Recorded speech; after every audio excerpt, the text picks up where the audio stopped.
هنتعلم ازاي نعمل صوره احترافيه على فوتوشوب زي دي. طبعا الصوره دي انا نزلتها على الانستجرام، فالناس كتير قوي سالتني ازاي عملت صوره بروفايل دي، فانا حبيت ان انا اشرح الطريقه عشان الناس كلها تستفيد. لو انت جرافيك ديزاينر، او انت فيديو اديتور، او انت صانع محتوى، او انت واحد بس عندك اكونت على الانستا او على الفيس او على اي منصه، فانت محتاج تعمل صوره بروفايل احترافيه زي دي. فالنهارده ان شاء الله هنشرح الطريقه بالتفصيل، فهات حاجه لذيذه تشربها. طبعا انت لو مصلي التراويح بعد الفطار فاشرب اللي انت تشربه، لو انت صايم خليك صايم. فيلا بينا نخش في الفيديو. تنساش تعمل لايك وسبسكرايب في القناه وفعل جرس الصوت لكل جديد، وتنساش تصلي على حبيبك وشفيعك يوم القيامه رسول الله صلى الله عليه وسلم. اللهم علمنا ما ينفعنا وانفعنا بما علمتنا وزدنا بك علما. فيلا بينا. دي الصورة الأصلية. طبعا هنبدأ نشتغل على فوتوشوب وهي هنبدأ نشوفها. طبعا الصورة ما فيهاش فرق كبير ما بين الاتنين، تمام؟ علشان يا جدعان القص، يعني أنا دلوقتي اللي قصيت القص ده هياخد وقت كتير جدا، تمام؟ عشان برضو في مشكلة في الحواف بتاعة الشعر. بس أنا ممكن أقص معاكم على السريع الصورة دي ونبدأ نشوف، تمام؟ نبدأ نشوف القصة بتاعتنا دي تبقى عاملة ازاي. طبعا صورة زي دي لما تيجي تقصها تلاقي الموضوع صعب شوية عشان في تفاصيل ورا. تعرف أنا فاتح كمبيوتر وفاتح قصة، مش مثلا الخلفية إيه حاجة واحدة. هنبدأ نعمل أداة سيلكت سبجكت. طبعا لو أنت مشترك في النسخة اللي هي المدفوعه يعني، فتلاقي ايه السلايدر ده اللي هو سيلكت سبجكت وكده. فسيلكت سبجكت ممكن تجيبها تاني من هناك، هتيجي تدوس على الاداه دي وتدوس على سيلكت سبجكت. فسيلكت سبجكت هي اللي هتقص معاك القصه دي. ليه بقى بنختار سيلكت سبجكت؟ لان انت عندك اماكن فوق مش هتعرف انت تجيبها بالبين تول ولا تجيبها باي حاجه تانيه غير سيلكت سبجكت، فخليه سيلكت سبجكت. وايه عندك هنا طبعا في مشكله هنا، طبعا دي ممكن نشيلها. فتك على الالت، تك على الالت وانت بتحدد كده، فتلاقي عندك جه على الماينس فوق، فتيجي كده فهتلاقيه هو بيبدا يحدد معاك، فتبدا تدوس تبدا تحدد الجزء ده، تحدد الجزء ده كده. هو طبعا هو دخل معانا لجوه بس مش مشكله. هندوس تاني نجيب الموجب. بص تشيل ايدك من على الالت تجيب الموجب، تحط ايدك على الالت تجيب السالب. فاحنا الموجب بيدخل كده، الموجب بيجيب كده، تمام؟ والسالب هو اللي بيطلع لجوه، يعني بيدخل لجوه. انت هتحسها يعني هتحس الموضوع ده ماينس وكده، بس كده بس. فانت كده عندك تقريبا عملت سيلكت الحته دي. وتاني هنمشي عليها بالبين تول، فكده هنمشي عليها بالبين تول، فعادي يعني. من فوق بقى الشعر، الجزء بتاع الشعر ده كويس، ممكن تبدا تزود، تاخد شويه الشعر دول. فهنبدا ندوس بالموجب كده عشان ناخد شويه الشعر الزياده دول، علشان الموضوع ما يطلعش معانا مقصوص، وان احنا نحاول نقص الشعر على قد ما نقدر على السريع. فهنبدا ندوس على اداه الماسك تحت، دوسنا عملناها. طبعا انا بعمل حاجه سريعه كده فبكرر ده، تمام؟ فهنبدا نحط لير في النص سوليد كلر، اي سوليد كلر مثلا انت معاك. مثلا خلينا في اللبني الغامق ده كده. فانا دلوقتي عايز اقص الشعر اللي فوق ده، فنبدا نخش على الماسك ده، هنبدا ندوس عليه تكتين ونبدا نخش على الماسك نفسه ونبدا نشتغل عليه. فهيجيب لك على الاعداد دي، هيعلم لك هو لوحده، وتظبط الاعداد دي. مثلا ممكن تخليها على 0 بس بتدوس كليك يمين فبيفتح لك الاعدادات دي يعني. وخلي الاعداد دي يعني على 6 5 اي حاجه من دول. فنبدا نجرب كده نمشي على الاماكن البيضاء، فتحس ان هي جديده شويه، فامشي بالراحه او تكه وسيبها، تكه وسيبها. ممكن نبدا نزود الرقم ده شويه علشان يبدا الموضوع ده يقل هنا، تمام؟ فزودنا الرقم كده. فاحنا بنبدا نشيل الاماكن اللي احنا مش محتاجينها، او الاماكن اللي فيها اللون اللي احنا مش محتاجينه ده. طبعا هو بيبدا يخرم، فاحنا هنبدا نمشي عليه بعد ما نخلص بالادوات العاديه، تمام؟ لو ملوش افضل طريقه، دي صعبه شويه ان انت دلوقتي تعلمها على السريع، فمتلعبش الاعداد دي، او ممكن تقلل دي شويه لسالب 1، لكن اكتر من كده ما تعملش. فندوس على اوكي. فالصوره كده تبقى معانا مقصوصه، مش بافضل طريقه بالكليه يعني، بس تمام. فانت كده بعد ما قصيت الصوره بتاعتك جوه البرنامج، فانت هتبدا تدوس. بس تركز كده بس عشان لو في اماكن محتاجه تتظبط واماكن محتاج تمشي عليها، فانت محتاج تمشي على الحواف تقصها. فتجيب الاداه العاديه دي، تمام؟ وانت عامل الماسك، خلي دي بس على 100% وخلي فوق على 100%. وهنبدا ننزل هنا نشيل بقى الزيادات دي كلها. بص بقى في ماشي يعني، احنا بص هنقصها زي ما هتتقص معاك. ممكن تجيب البين تول وتمشي على الجزء ده على السريع. طبعا دايما القص بتاع السيلكت سبجكت لو الخلفيه مش عازله كويسه، او مش لون مختلف كويس، او ما فيهاش حاجات مشتته، فالموضوع بيبقى صعب شويه ان هو يفهم انه يقص لوحده، فانت ما بتعتمدش عليه. فانا بحاول اسرع القصه دي. فهنخلي الملف ده 2000 في 2000. شوف انت محتاج الملف ده يبقى عامل ازاي. طبعا 2000 في 2000 مش هيفرق فيها طول ولا عرض، كده هو مربع يعني. هنخليها ار جي بي و16 لون عشان يطلع الجوده كويسه. انا بحب اخلي 2000 في 2000 و300 ريزولوشن. طبعا انت الريزولوشن عندك او جهازك اضعف شويه، فانت ممكن تختار ريزولوشن 72 او عندك 100، ممكن 150، ممكن 200، ممكن 250، على حسب اللي تستريح فيه او تحس ان البرنامج مش يعني مش تقيل معاك او مش بطيء معاك. بس انا بحب اشتغل على 300 لان انا اتعودت على كده الصراحه، ودماغي بقت كده على طول. مش تفرق معاك كتير قوي، بس هي بتفرق معايا في الكواليتي اللي بطلعها. فعايز تدوس 300 دوس، عايز تدوس اقل من 300 لكن ما تنزلش عن 72 فدوس. يلا بينا ندوس كرييت. فجاب لنا كده المربع اللي احنا نبدا نشتغل. تمام. فانا مش عارف الصوره هنا دي مربعه ولا لا، بس دي تقريبا مش مربعه يعني، عادي يعني. ممكن نبدا نعمل ملف تاني 1080 اللي هو 1080 تمام، في 1350 1350 1080 في 1350، ونضرب كل واحده في 2. انا بحب اضرب كل واحده في 2، بحب الرقم يبقى الضعف. وهنخليها بالطول، ريزولوشن 316 لون ار جي بي. فبقى عندنا كده المقاس اللي فات ده مقاس الكاروسل يعني، لو انت محتاج ملف الكاروسل يعني. فيلا بينا هنبدا دلوقتي ناخد الصوره اللي احنا عملناها. طبعا انا هنا في الصوره الاصليه، تعالى بس نبص على الصوره الاصليه. تمام. الصوره الاصليه انا مقرب بنسبه كبيره جدا، وشايل شويه حاجات كتير من التيشيرت وسايب حاجات قليله جدا. فعايزين نبدا نطبق الكلام ده، عايزين ناخد لون الباك جراوند. فلون الباك جراوند طبعا انا سايبه هنا. نيجي نحط الكود بتاعنا هنا، كنترول في، جي اللون بتاع تعليق في الشخصيه. عايزين بقى نعمل طبقتين اللي فوقيه، فنبدا نعمل لير جديد، او ممكن نعمل سوليد كلر تاني هياخد نفس طبقه اللون اللي احنا خدناها دي. بس يعني ممكن نيجي كده بعد ما علينا كده يعني، برضو ممكن نرجع نبص تاني على الملف، هتلاقي ان انا واخد نفس درجه اللون دي تقريبا. تمام. فانت ممكن تاخد درجه اللون دي، وممكن تاخد اغمق عشان نفتح في اللي بعدها.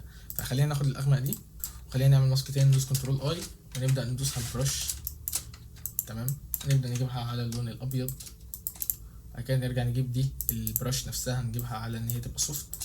وطبعا احنا 100 و100 علشان نطلع كل ده. طبعا عشان اخد الجزء ده والجزء التاني بالبين تول، فادوس كنترول شيفت انتر. فكده حدد لي الجزئين اللي انا حددتهم دول. وابدا برضو احدد الجزء التاني ده كده لوحده. فيبدا يفهم لوحده ان هو يشيل القصه دي كلها. طبعا يا جدعان متقصدنيش ان انا في حاجات بتسقط مني لان انا ما نمتش من امبارح، فتعبان مرهق حبتين 3 10. فاتمنى ان انتوا متزهقوش مني. انا ما اعيد وازيد في الحاجه، او ما اقدرش اقول حاجه عشان انا عايز انام الصراحه. تمام. فيلا بينا نطبق. طب ممكن نبدا بقى نزود بقى الازرق. هنزود الازرق هنا والاحمر عشان نوصل للموف. لازم نظبط الاتنين دول. فنظبط نعلي ده، ممكن سالب 13 سالب 11، ونعلي ده شويه. فهتبدا تلاحظ ان هو بدا يروح للقصه اللي احنا محتاجينها دي كلها. انا عشان موف فانا بحاول اقرب للموف. نبدا نعلي التكتشر، نعلي الكاليريتي دي. ف زون الكواليتي كده كويسه، مش عايز ازود عن كده عشان الموضوع ميبقاش اوفر. فممكن نقلل دي كمان، نقلل دي كمان.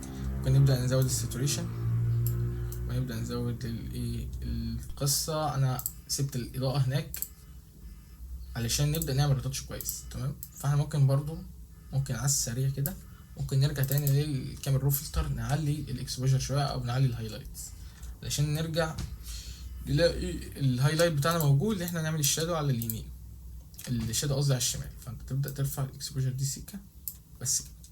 نرجع تاني. طبعا في مشاكل في الشعر تتحل لما انت تظبط الاضاءات، بس اظبطها.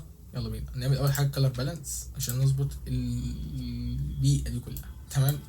فيلا بينا نشد السلايدر الازرق ده، بعد كده نشد الماجنتا. ممكن برضه لو دخلت في الحدود مش مشكله يعني، هو اصلا كده مش بيفرق بالفرق اللي هو الجبار. فهيبان الاختلاف يعني. بس اهو كده انت قربت من القصه دي بكتير جدا. انا بحاول دايما اقارن لك بالصوره الاصليه علشان تشوف احنا فين وهم يعني دي فين واحنا هنا فين. تمام. فاظن كده احنا قربنا من البتاع.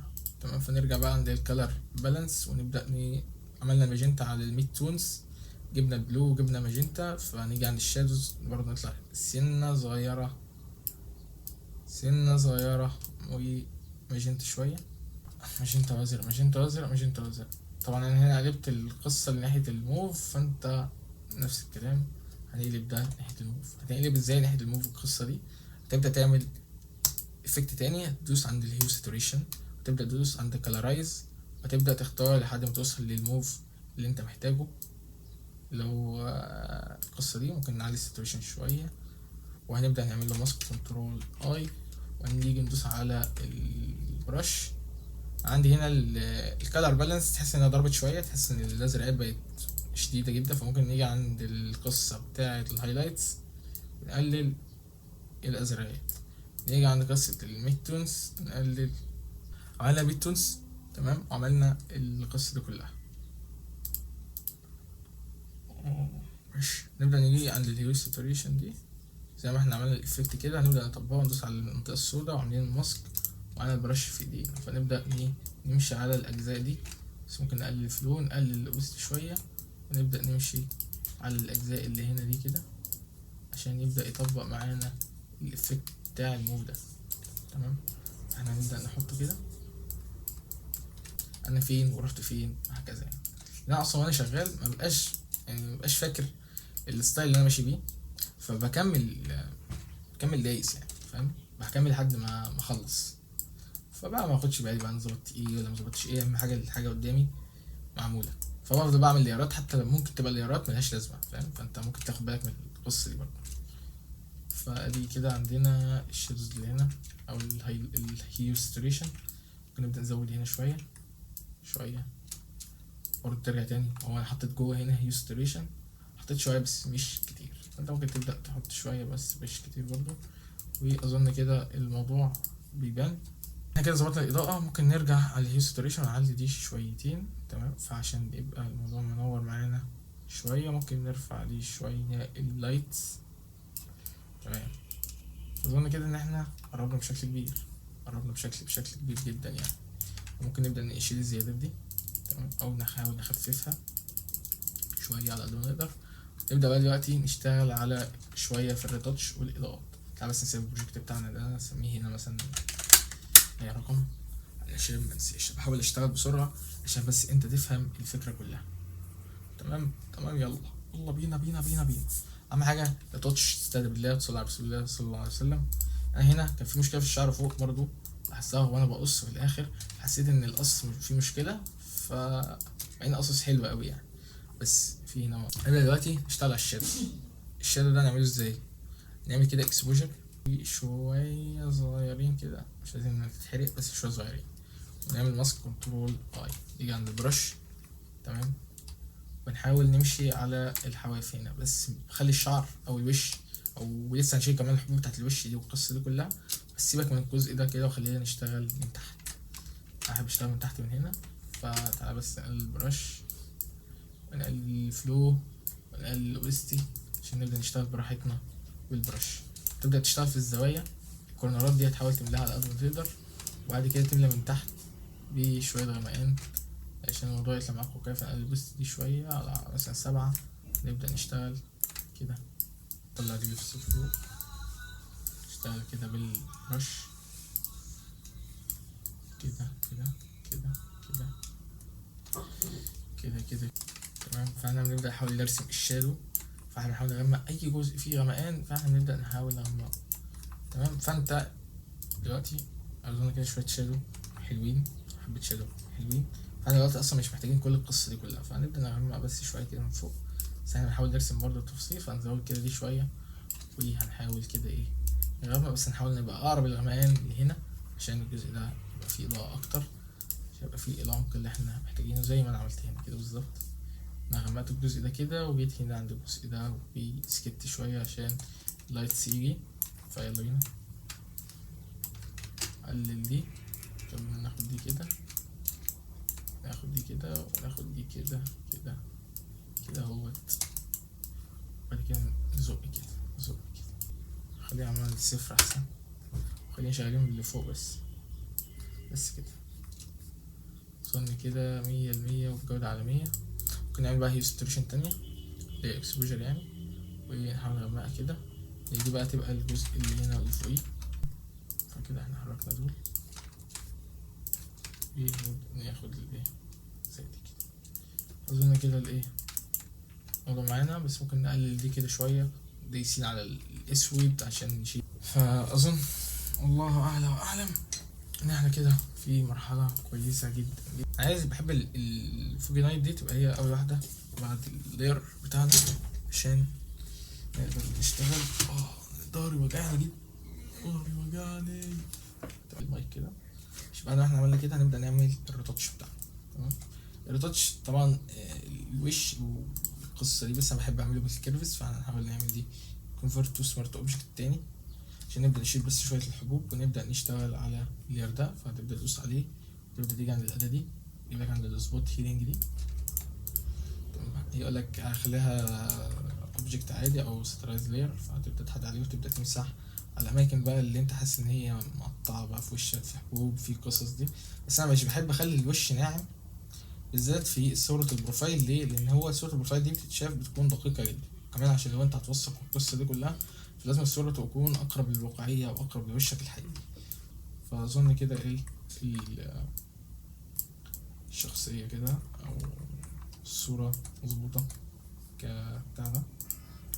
ممكن نبدأ دلوقتي نخش على كاميرا فلتر تاني عشان نبدأ نغمق القصة دي شوية، عشان حاسس ان احنا هنا اغمق من هنا شوية. فهنبدأ نخش نغمق علشان لما نيجي نعمل ريتاتش الموضوع يظبط شويه مع لما نيجي نعمل هايلايتس والقصه دي كلها. فيلا بينا. انا خايف الفيديو يطول والله، بس بحاول اسرع على قد ما اقدر. فممكن نبدا نزود بس دي التنت دي شويه، ممكن ننزل بالاكسبوجر عشان انا مريح الكرسي فتلاقيني نمت دلوقتي. فيلا بينا نعمل اكسبوجر او نعمل كيرفز احسن. فيلا بينا نعمل كيرفز، هنشتغل على الاضاءه الغامقه اكتر. فيلا بينا بس نرجع لتحت كده بفلو مثلا 8 عشان نبدأ نشتغل على الأماكن الغامقة اللي موجودة في وشك، تبدأ تحاول تغمقها أكتر. فيلا بينا حاول تغمق القصة. لا احنا كده محتاجين نطلع الأوست شوية، وتعالى نغمق برضه القصة دي. نغمق مثلا الحتة المناخير دي حتى دي، ممكن تشيل دي شوية وتيجي هنا. طبعا انت معاك تابلت جرافيك الموضوع هيبقى سهل جدا. طبعا انا مش شغال بتابلت جرافيك دلوقتي فتلاقي دي الإضاءة زي ما انت شايف او التاتش زي ما انت شايف.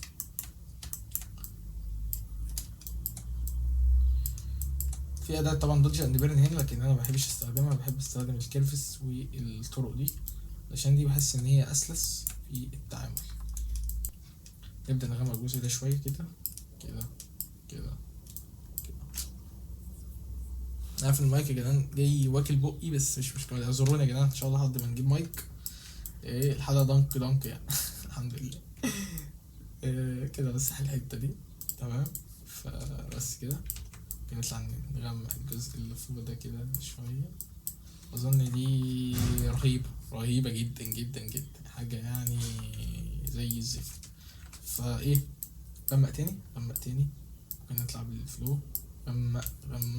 غمق حاسس ان هي اخرها كده، لان احنا برضو يبقى في زيادات في القصة دي. ممكن نزود تاني ونشيل تاني. انت بتقبل تك على الاكس على طول، تكبر وتصغر وتقلل وتزود براحتك عشان الموضوع ما يبقاش خربان معاك. فانت تحاول تواظب الموضوع تمام عشان برضو ما تخربش الدنيا. بس انت زي ما انت شايف كده احنا شغالين. فبس كده تك تمام. فممكن برضو نشتغل عند الجزء بتاع في جزء عند الودان، تعمل بقى البرن يعني او الاضاءة الفتحة.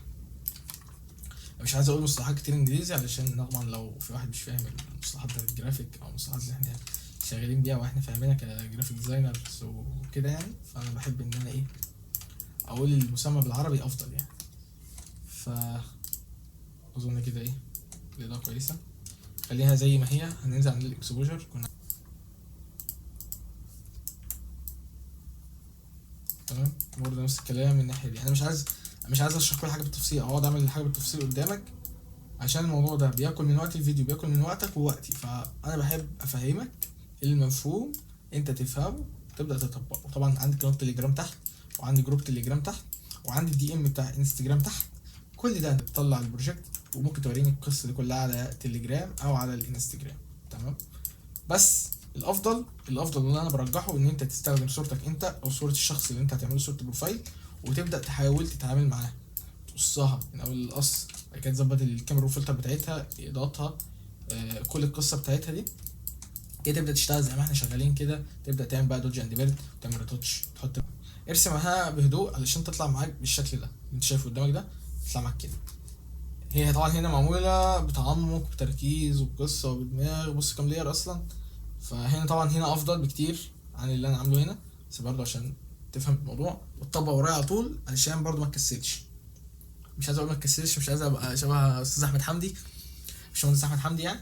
هو بيقول دايما ما تكسلش ما تعطلش وكده، بس هو دوس كنترول يجي خليهم في جروب واحد عشان برضه ما ننتهش. واسميه مثلا مان، مثلا مان، او ممكن تسميه بالعربي تقول راجل او انا، او شوف انت الشخصيه دي تسميها ايه. واحنا خدنا كده الكيرفز دي نعمل لها ماسك وندوس كنترول اي عشان نعكس الماسك. دوسنا على البرش، معانا البرش دلوقتي في ايدينا. نبدا نشتغل على امتع حاجه ممكن تشتغل فيها في القصه دي كلها، هو الاضاءه. ان انت تظبط الاضاءه نفسها بعد ما انت ظبطت كل حاجه. يعني فرض ان انت ظبطت القص وظبطت القصه اللي احنا حكيناها دي كلها، تبدا تظبط دلوقتي بتاع الروتش بتاع. تخيل كده مصمم جرافيك بيقول لك البتاع دي مثلا على 4، وهنبدأ نمشي مشية واحدة كده. بص مشية واحدة كده، كبر البرش شوية ونمشي مشية واحدة كده، ننزل لتحت شوية ونطلع لفوق شوية وننزل تحت نطلع لفوق، نمشي واحد كده. فأنا أظن كده القصة دي ظبطت تمام. بقى في كده إضاءة في الجزء ده، ممكن نبدأ نشيل بالإكس، ممكن نبدأ نكبر شوية ونبدأ نشيل لو في زيادات أو في أي حاجة مضايقاك. أظن كده الإضاءة اللي موجودة دلوقتي دي خفيفة جدا ومظبوطة زي اللي أنا عملتها هناك تمام. نرجع تاني هنا، فأنا عملت برضو إضاءات هنا. طبعا كل القصة دي اتعملت دلوقتي فسهلة وبسيطة، بس انت خلينا نكمل الريتاتش بتاعنا. احنا عملنا الأجزاء دي، كنا نطلع نزود الأوبستي نزود الفلو ولا منزودوش مشكلة. مش عايز أتكلم بسرعة يا جدعان، بس عايز أنام والله. ممكن برضو نمشي على الجزء ده كده هنا كده كده كده كده اهوت تمام. يمشي ببص على الإضاءة، مكبر البرش عشان الإضاءة هنا واخدة مساحة كبيرة جدا، لكن هنا متركزة في الجزء ده. فاحنا مشينا عليها ككل كده. هنبدأ بقى نزود الأوبستي شوية معانا، ممكن نوصل ل98 القصة دي كلها، علشان في هنا إضاءات معمولة على الولان، فاحنا عايزين نوصل لها. فهنحاول نرسمها كده. بص الحاجات الخربانة خالص من واحد مثلا منهم، هنيجي ندوس على اكس ونحاول بقى نشيل. في حاجات كتير خربانة هنبدأ نشيلها. زودت الاوبستي دي، نبدأ بقى خليها على 100% والله. يعني الموضوع مش سيء. فايه خلينا مثلا نشيل الجزء ده، نشيل الأجزاء دي، نشيل الجزء بتاع اللي فوق ده، نشيل برضه الأجزاء دي الكلام. فهنسيبها ويلا بينا كده. أظن احنا قربنا بنسبة كبيرة جدا من الصورة الأصلية بتاعتنا. ده كويس جدا في ساعة وبشرح واتكلم القصة دي كلها. طبعا أنا عامل فوق مغير الأبيض في الألوان الإيه بتاعت الحاجة نفسها أو الخلفية نفسها. فهنبدأ نستخدم القصة دي دلوقتي نفس الهيستوريشن بتاعت الإضاءة دي. نستخدمها ندوس على البرش، وهنا مثلا الهدوم تمام كده اهوت عشان تعمل انعكاس الإضاءة. طبعا الموضوع ده معمول هنا والطبق هنا بتركيز تام، فتلاقي طبعا هناك أحسن. عايزين نظبط بس شوية حاجات فين طبعا، بس كل دي افكتات احنا عملناها. فانت مش شرط تعمل كل ده، انت ممكن تطبقه في واحد، بس انا بحاول افصل لك كل واحد عن التاني علشان الموضوع يبقى واضح. انا احيانا بمسك واحدة وببدأ اشتغل بيها في حاجات كتير، فانت بس لازم تبقى مهندل انت هتعمل ايه. انا همسك دلوقتي 2 كيرفز، واحدة منورة وواحدة مطفية تمام. 2 كده هنعكس الماسك ونعكس ماسك كده وبس كده. دي هنشتغل بيها فين؟ هنشتغل بيها على العين علشان العين تلاقي فيها اللمعة بتاعت العين دي. فانت بتحتاج تعمل فيها حاجات. ايه هي بقى الحاجات اللي انت تعملها؟ انت بس تقلل الاوبستي وتقلل الفلو، وتبدأ ترسم جنب العين بشوية كده من على الأطراف بتاعت العين كده حبتين كده تمام. فتحس ايه بالإحساس ده، الإحساس بتاع ضرب العين ده. بس برضه هنسيب فوق الحتة دي بس ايه، خلينا نركز على الجزء ده. تيجي بقى عند المنورة اللايتس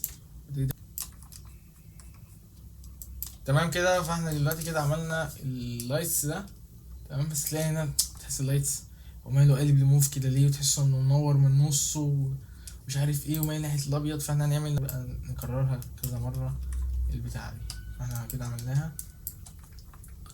وبرضه من هنا الموضوع الحتة من هنا كده تحس ان هي ميتة شوية، هنبدأ نمشي عليها تاني علشان تظهر. تمام، هنبدأ نمشي عليها، هي عاملة زي اللير ابيض يعني، بس ابيض مايل للموف يا جدعان، فده بيفرق جامد ان هو بيدمج مع الخلفية. هو كمان لوحده كده اي حاجة يعني، انت ممكن تبدأ تلعب في الصورة زي ما انت عايز. واظن ان النتيجة دي في ساعة انت بتشرح القصة دي كلها افضل يعني جامدة زي النتيجة دي. طبعا النتيجة خدت وقتها كله، فانت تعبنا فيها. اخر حاجة هنشرحها دلوقتي هو بقى ازاي الصورة تبقى باينة بقى ان هي قوية. يعني احنا دلوقتي كده خلصنا وسيفنا ان الصورة كده تمام، هل انا كده اطلعها؟ لا، انا دلوقتي في اهم خطوة الكاميرا فلتر، وعندك حاجة اسمها الهاي باس اللي بتخلي الصورة نفسها يبقى فيها تباين. اظهر هاي باس، وبعد كده ندوس نخليها على 3.2، وبعد كده نخليها على اوفرلي، وشوية تلاحظ كده ان الصورة التباين بتاعها عالي جدا. بص لو شلناه بعد كده حطيناه، شلناه بعد كده حطيناه، في بج كده تباين كده، فاهم؟ فدوس برضو كنترول شيفت الت اي عشان نكرر اللاير ده تاني. بعد ما كررنا اللاير التاني ده هنعمله كونفرت تو سمارت اوبجكت، وهنخش على الكاميرا فلتر من فوق كده، او كنترول شيفت ايه عشان تخش على الكاميرا فلتر بسرعه. وهنبدا نظبط حاجات بسيطه جدا اللي هتفرق في الصوره. انا حبيت بقى اميلها ايه الازرق سن، بص كده سن. في الوان لو انت حابب تزود عن كده خليها مثلا على 7 أو 8. في الوان انت لو حابب تزود عن كده فانت ممكن توصل للنتيجه دي. فانا وصلنا للنتيجه دي في الاخر ده في شرح في ساعه قدامك. فدي الطريقه، انا دلوقتي شرحت لك الطريقه والله. في حاجات بقى انت بتحتاج ان انت تاخد وقتك فيها وتتأنى، يعني الريتاتش اللي انا عملته معاك في دقايق المفروض انت تتأنى فيه وتاخد وقتك فيه جدا. وبرده القص اللي انا خدته في دقايق علشان انجز، وان كان فيه برده شعر كيرلي فقصه صعب والقصه دي كلها، فانت المفروض برده ده بتاخد وقتك فيه عشان برده مظبطوش. وان احنا زي ما شفت كده وانا بحاول اظبط الاضاءه كان في مشاكل في القص، فده انت لازم تاخد بالك منه علشان ما تقعش فيه. فانت عايز فيديو عن القص ممكن نعمل لك فيديو مخصص عن القص عشان برده ما نضيعش وقتنا في الفيديو دلوقتي. التسجيل تقريبا داخل على تسجيل ساعه كامله في القصه دي، فعقبال ما يتمنتج ويتقص منه فيبقى بتاع نص ساعة أو أقل بشوية من نص ساعة إن شاء الله. هحاول أوصل للرقم ده. فأنا مش بحب أقص كتير علشان ما أضيعلكش عليك معلومات، فمش عايز أتكلم كتير برضو. أظن الموضوع مبقاش كبير يعني، أظن القصة مش صعبة تمام إن شاء الله. فأتمنى إن أنت لو عجبك الفيديو، الفيديو والله العظيم متعب عليه، وإن أنا منمتش من امبارح مش عايز يعني مش عايز أعمل حاجة أقول لك عملت إيه وكده، بس أنا تعبان والله. فمتنساش تصلح بيكم شفاكم الأيام رسول الله صلى الله عليه وسلم، وتستنى محتوى جديد جامد. وكورس الثمنيل جاي متقلقوش، في فيديوهات جامدة جدا إن شاء الله جاية، والريل جاي برضو كل القصة دي. فمتنساش تعمل لايك وسبسكرايب في القناة وتفعل الجرس للكل جديد. لو عندك فكرة تانية جديدة غير دي عشان دي اتطلبت مني على الانستجرام فأنا عملتها. عندك فكرة تانية اكتب تحت في الكومنتات او اكتب لي في الدي ام في الانستجرام ان شاء الله ارد عليك. متنساش جروب التليجرام تحت، والصورة دي الصورة الأصلية هتلاقيها تحت عشان لو حابب تطبع على الشغل يعني أو التصميم ده. فكده نكون وصلنا لنهاية الفيديو، فسبحانك اللهم وبحمدك نشهد أن لا إله إلا أنت نستغفرك ونتوب إليك. متنساش تصلي على حبيبك وشفاكم الأمة رسول الله صلى الله عليه وسلم.